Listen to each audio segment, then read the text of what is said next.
berapa lama? Maksimal berapa lama? Setelah ya, langsung apa aja ya. Baik. Mohon izin Pak Ustaz aja di sini. Baik, bismillahirrahmanirrahim. Assalamualaikum warahmatullahi wabarakatuh. Alhamdulillah, alhamdulillahilladzi an'amna bi ni'matil iman wal islam wa bi ni'matil ukhuwah wal jamaah wa bi ni'matis sehat wal afiyah. Wassalatu wassalamu ala sayyidina Muhammadin wa ala alihi wa sahbihi wa man tabi'ahum bi ihsanin ila yaumil amma ba'du. Bapak Ibu yang dirahmati Allah Subhanahu wa taala, wabil khusus para pengurus mushola Nurul Falah Al-Falah Ragunan Gang Pahala, wabil khusus para ustadz, para guru, ustazah, semoga pada malam hari ini kita semua sehat walafiat ya. Fisiknya sehat, pikirannya sehat, jiwa sehat, kantongnya sehat enggak? Semoga berkah semuanya ya. Sehat itu batin makmur sejahtera. Alhamdulillah. Semoga kita mendapatkan banyak kenikmatan dan harus kita syukuri bersama. Ada pantun dulu dari saya, boleh ya? Baju basah kita jemur, sudah kering kita angkat. Semoga yang hadir semua panjang umur, banyak rezeki dan juga sehat walafiat. Amin ya Allah. Alhamdulillah Bapak Ibu sekalian yang dirahmati Allah Subhanahu wa taala, kita sudah masuk ke malam yang ke-17 insyaallah ya. Tak terasa lebaran tinggal beberapa hari lagi, tapi terasa juga sudah kita akan jauh meninggalkan Ramadan. Mudah-mudahan apa yang telah kita lakukan, segala amal ibadah kita, baik yang wajib maupun yang sunnah, diterima oleh Allah Subhanahu wa taala. Ya, kita sudah masuk ke fase yang kedua, tahapan yang kedua. Makin kesini makin kencang harusnya, bukan makin maju, makin berkurang, tapi makin meningkatkan kualitas kita, makin dekat kepada Allah begitu ya, bukan makin dekat sama dunia karena udah mau lebaran begitu. Bapak Ibu yang dirahmati Allah Subhanahu wa taala, tahap inilah yang di akhir dikatakan sebagai tahap yang kedua. Allah memberikan pintu maghfirah, ya, pintu rahmat kepada kita agar kita senantiasa diampuni. Kita banyak dosa nggak Bapak Ibu? Banyak sekali ya. Harinya dosa nggak? Semoga nggak ada ya. Ya, mudah-mudahan karena Ramadan adalah pembakaran agar nanti di saat kita akan dihisab oleh Allah kita sudah bersih gitu ya. Di dunia udah dibakar dan kesempatannya hanya ada di bulan Ramadan ini. Kemarin tahap pertama 10 hari yang pertama adalah rahmat, kasih sayang Allah. Jadi kasih sayang Allah itu ya Allah berikan rezeki, Allah berikan kesehatan, kemudahan-kemudahan kita, semoga gitu ya. Yang ada masalah, mudah-mudahan masalahnya bisa hilang ya. Karena kata Allah, wa may yattaqillaha yaj'alahu makhraja. Jadi barang siapa yang kita bertakwa, Allah akan berikan jalan-jalan keluar. Ya, mudah-mudahan di 10 hari yang pertama katanya Allah itu memberikan pintu rahmat, ya, kasih sayang. Jadi kita telah mendapatkan rahmatnya Allah. Salah satunya Allah murahkan rezeki kita. Hari ini kita masih bisa berbuka kan ya? Alhamdulillah, karena mungkin bagi banyak saudara kita yang sulit untuk berbuka, bahkan sulit mengerjakan ibadah Ramadan ya, sehingga mereka nggak mendapatkan apa-apa. Ya, semoga Allah terima pahala kita, amin. Nah, kita sekarang fase yang kedua, fase Allah berikan kita maghfirah, ampunan. Perbanyak doa. Apa doanya? Tadi yang Pak Amir, ya Ustaz Amir sampaikan doa yang saat kita baca tadi. Apa tuh? Allahumma ini a'udzubika, mohon maaf, Allahumma inna nas'aluka ridhaka wal jannah wa na'udzubika min sakhatika wan nar. Allahumma innaka afuwun karim tuhibbul afwa fa'fu anna. Nah, itu fase yang kedua, kita diperminta banyak untuk membaca doa-doa tersebut sampai akhir Ramadan. Dan terakhir puncaknya adalah itqu minan nar. Saya mengingatkan dahulu 3 tahapan ini yang harus kita tempuh. Dan sebagaimana sebuah pertandingan biasanya makin kesana makin terseleksi gitu ya. Nah, mudah-mudahan kita termasuk yang terseleksi dengan baik. Insyaallah Bapak-bapak ya. Sampai bahkan mudah-mudahan kita bisa berjumpa lagi di bulan Ramadan tahun berikutnya. Saya yakin kita panjang umur. Karena kata Rasulullah, sebaik-baik manusia adalah yang diberikan umur panjang. Amin. Khairun nas man tala umruhu wa hasuna amaluhu. Itu syaratnya. Jadi orang yang terbaik di antara kita adalah yang umurnya panjang. Siapa yang umurnya paling panjang di sini? Nih Bapak ya, alhamdulillah. Udah berapa Pak? 100 berapa? 81, barakallah. Kata Rasulullah, yang terbaik di antara kita yang diberikan umur panjang, dan umur panjangnya diisi dengan amal-amal soleh. Mudah-mudahan amal soleh Bapak menghantarkan husnul khotimah. Jangan panjang umur tapi malah banyak dosa gitu ya. Bapak ini Pak Haji banyak datang ke masjid, sering ikut kajian, ya mudah-mudahan justru malah menghantarkan untuk mengakhiri hidup dengan husnul khotimah. Amin ya rabbal alamin. Bapak Ibu sekalian yang dirahmati Allah, ini pembuka saja dari awal tausiah saya. Saya ingin menyampaikan ada 3 hal peristiwa besar yang terjadi di bulan Ramadan. Ya, mungkin pernah mendengar tausiah ini, tapi mengulang kembali, mengingatkan ada 3 peristiwa besar yang terjadi. Padahal banyak kalau dalam sejarah umat manusia, bahkan sebelum Rasulullah SAW juga banyak kisah-kisah bagaimana keutamaan peristiwa yang besar terjadi di bulan Ramadan. Saya mengambil 3 saja. Sampai jam 11 malam cukup ya? Sampai sahur enggak, sebentar saja. Bapak Ibu, yang pertama peristiwa yang terjadi adalah peristiwa yang kita kenal dengan sebutan nuzulul Quran, turunnya Al-Quran. Khususnya turun pada saat wahyu pertama diturunkan Allah dari malaikat Jibril melalui Rasulullah. Di mana? Di Gua Hiro. Di Gua Hiro. Jadi perintah pertama oleh Allah kepada Rasulullah Nabi Muhammad itu jatuhnya pada tanggal 17 Ramadan. Makanya sering kita rayakan sebagai hari apa? Nuzulul Quran. Surat apa yang pertama kali turun? Al-Alaq. Iqra bismi rabbikal ladzi khalaq. Agar kita senantiasa melihat ciptaan Allah. Allah yang telah menciptakan manusia, menciptakan kita semua. Bacalah. Iqra itu baca, lihat apa yang ada di sekitar kita. Maksudnya begitu. Nah, nanti kita coba lihat kaitannya. Ternyata juga sama. Di bulan Ramadan juga Allah berikan kemuliaan datangnya yang disebut dengan malam Lailatul Qadar. Padahal Lailatul Qadar itu juga disebut turunnya Al-Quran. Betul nggak? Inna sahru Ramadan alladzi unzila fihi al-Quran hudal linnas wa bayyinatin minal huda wal furqan. Jadi pada bulan Ramadan diturunkannya Al-Quran. Tapi sedangkan kita tahu di bulan Ramadan itu yang disebut malam Lailatul Qadar ada di bulan-bulan apa, di hari-hari ganjil ya. Oh, sedangkan 17 Ramadan itu masih 10 yang kedua. Sedangkan Lailatul Qadar ada di 10 hari yang ketiga. Gimana kaitannya nih? Kok nggak nyambung ya nggak? Kalau kita nggak nyambung, jaka sembuh nggak nyambung gitu ya. Tapi sebenarnya yang dimaksud malam Lailatul Qadar diturunkannya Al-Quran itu adalah Al-Quran yang diturunkan dalam bentuk satu buku, satu kitab yang langsung dari Allah yang diturunkan di langit bumi. Sebenarnya Al-Quran sudah diciptakan jauh sebelum Rasulullah diciptakan. Jadi yang harus kita ketahui, disitulah ketika akhirnya Allah turunkan kitab Al-Quran di langit bumi, kemudian ditahan oleh malaikat untuk disampaikan satu persatu. Jadi kalau yang pertama kali turun dalam bentuk ayat kepada Nabi Muhammad jatuhnya pada 17 Ramadan. Sedangkan dalam satu kitab utuh Al-Quran itu adalah pada saat malam Lailatul Qadar. Makanya mulia dan utama karena pada saat itulah langit bumi, bahkan kata Allah malaikat akan turun. Ya, inna anzalnahu fi lailatul qadar. Ya, pada sesungguhnya yang turun itu Allah turunkan kitab Al-Quran pada malam Lailatul Qadar. Apa malam Lailatul Qadar itu? Khairum min alfi syahrin. Lebih baik daripada 1000 bulan. Jadi ini ada 2 hal. Selain peristiwa nuzulul Quran, maka Ramadan juga ada peristiwa adanya Lailatul Qadar. Nabi Musa pernah menyampaikan pada saat Rasulullah Isra Mi'raj ketemu dengan Nabi Muhammad.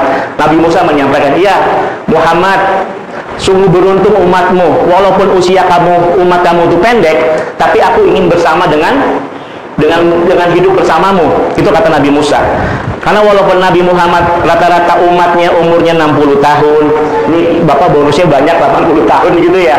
Alhamdulillah ya Pak, jadi ya bonusnya banyak gitu sebenarnya. Karena rata-rata usia Nabi Muhammad itu 60, 65, bahkan Rasulullah 63 tahun.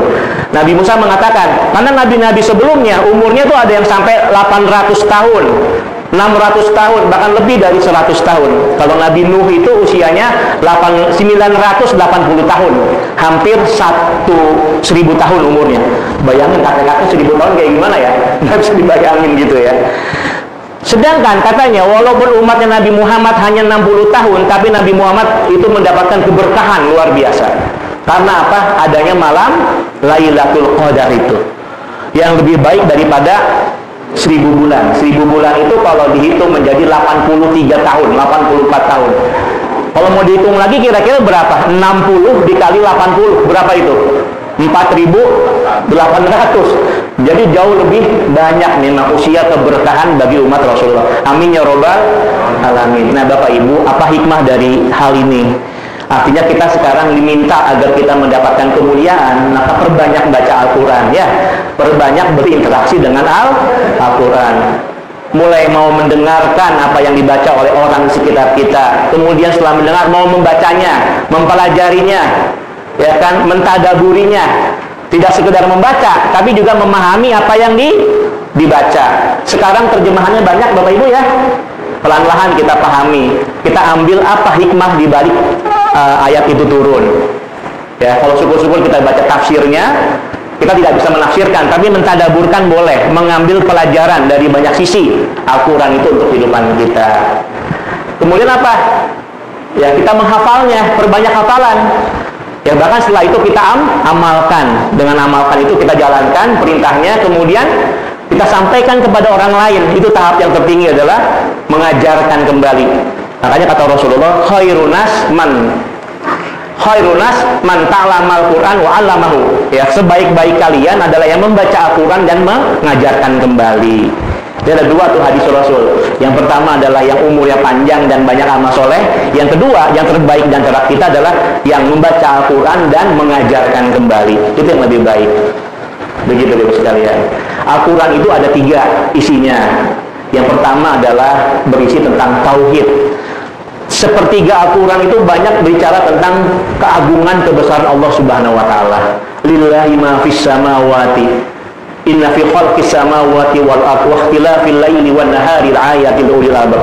Banyak ayat-ayat yang sepertiganya itu kalau Bapak Ibu lihat bahkan di awal-awal tuh mengagungkan Allah, tentang penciptaan dan kebesaran Allah Subhanahu wa taala. Itu isi Al-Qur'an yang pertama. Isi Al-Qur'an yang kedua adalah apa? Isinya adalah syariat, perintah. Baik larangan maupun perintah. Ada perintah puasa, ada perintah sholat, ada perintah ahli waris tentang warisan, berdagang, berperang ada di sana. Jadi isinya masalah hukum syariat. Itu sepertiga isi Al-Quran. Kemudian sepertiga lagi isi Al-Quran adalah cerita atau kisah, menceritakan tentang para nabi, orang-orang soleh, ya kan? Misalkan ada Nabi Khidir ada di situ kan? Ada Zulkarnain, ada para nabi diceritakan. Yang paling banyak ya kurang lebih ada 25 nabi yang disebut di dalam Al-Quran. Walaupun nabi yang lain juga banyak, hampir 125.000 nabi. Ya, tapi Rasulullah SAW, Rasul yang ditetapkan 25. Kalau nabi banyak. Nah ini contoh Bapak Ibu sekalian. Jadi kita perdalam lagi di hari-hari kita ke depan baca Al-Quran. Mudah-mudahan Pak Amir dan pengurus masjid kegiatan seperti ini tidak hanya di bulan Ramadan, tapi minimal sebulan sekali gitu ya. Pak Amir banyak teman-teman ustadz, beliau juga ustadz, nanti bisa ngundang banyak orang gitu ya. Asal yang jamaahnya banyak yang hadir gitu ya Bapak Ibu. Insya Allah ya, Insya Allah kita akan bisa banyak begitu. Itu yang pertama saja sudah banyak yang kita dapatkan, bahwa malam Lailatul Qadar nuzulul Quran itu terjadi di bulan Ramadan. Yang kedua, singkat-singkat saja. Yang kedua adalah peristiwa perang Badar. Jadi pertama Rasulullah menjadi nabi diperintahkan untuk berdakwah, kemudian Rasulullah terjadi peperangan dan disebut dengan perang Badar. Itu terjadi pada saat bulan Ramadan. Bahkan perang ini terjadi pertama kali kaum muslimin itu berpuasa. Karena perintah ya ayyuhalladzina amanu kutiba alaikumusiyam dan selanjutnya itu turunnya pada tahun kedua di bulan Sya'ban, 2 bulan sebelum Ramadannya. Bulan Sya'ban ayat turun, hai kaum muslimin, orang-orang beriman nanti akan puasa. Itu pada tahun kedua Rasulullah ada di kota Madinah setelah hijrah. Nah ternyata pada saat 2 bulan berikutnya itu terjadi peperangan. Dan ternyata pada saat itu juga diperintahkan kaum muslimin untuk berpuasa. Jadi sejarahnya pertama kali Rasulullah dan para sahabat berpuasa itu sedang perang. Perangnya disebut perang Badar. Ya, perang Badar termasuk perang yang paling besar. Ya, sampai Rasulullah itu mengatakan kalau seandainya kalah dalam pertempuran perang Badar ini, maka tidak ada lagi Islam di muka bumi ini. Mungkin nggak sampai ke Ragunan, nggak sampai ke Gang Jahat. Jadi eksistensi kaum muslimin menang itu pada perang Badar.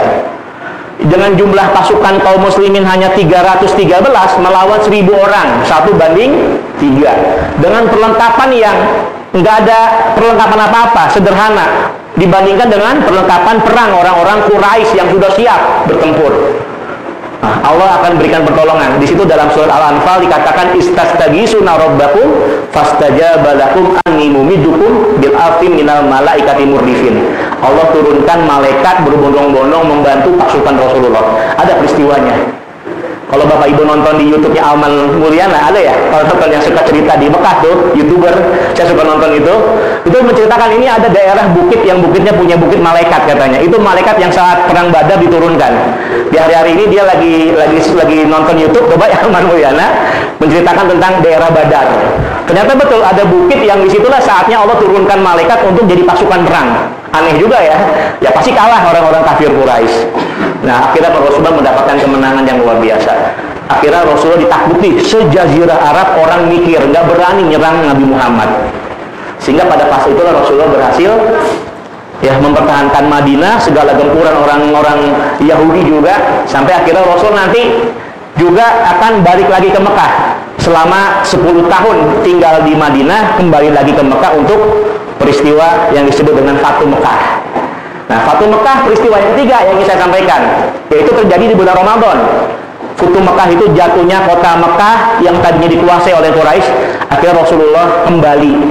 Yang awalnya 100 orang meninggalkan Mekah karena diusir, balik lagi dengan 100.000. Berapa banding berapa tuh Bapak Ibu?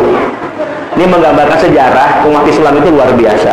Dan momennya di bulan Ramadan. Maksudnya sebenarnya hikmah bagi kita, Ramadan ini menyemangati kita ya. Harusnya untuk banyak beribadah, banyak melakukan amal soleh, amal kebaikan. Ya, karena peristiwa besar bagi umat Islam dalam sejarah terjadi di bulan Ramadan. Nah, salah satu yang ketiga tadi adalah Fatu Mekah. Dalam Al-Quran ayat yang kita hafal, idza jaa nasrullahi wal fath. Ayat tersebut menceritakan tentang kemenangan Rasulullah ketika datang menuju ke kota Mekah. Ya, hampir 10 tahun mendirikan negara Madinah, memakmurkan kota Madinah, mengembangkan sayap ya perjuangan, akhirnya kembali lagi. Sebenarnya bukan ingin perang, tapi ingin ibadah haji. Itu haji beliau yang haji wada, haji terakhir. Karena dia nggak pernah lagi melaksanakan ibadah haji, karena waktu itu kan ada perjanjian nggak boleh datang ke Mekah. Ya, ada perjanjian. Akhirnya datang, tapi yang datang ribuan, ratusan ribu, nggak ada yang berani menolak ya. Perang nggak ada yang berani, membuat ciut orang-orang Quraisy yang di sana. Akhirnya berhala-berhala dihancurkan. Disitulah tanda kemenangan. Idza jaa nasrullahi wal fath, itu datang di bulan Ramadan.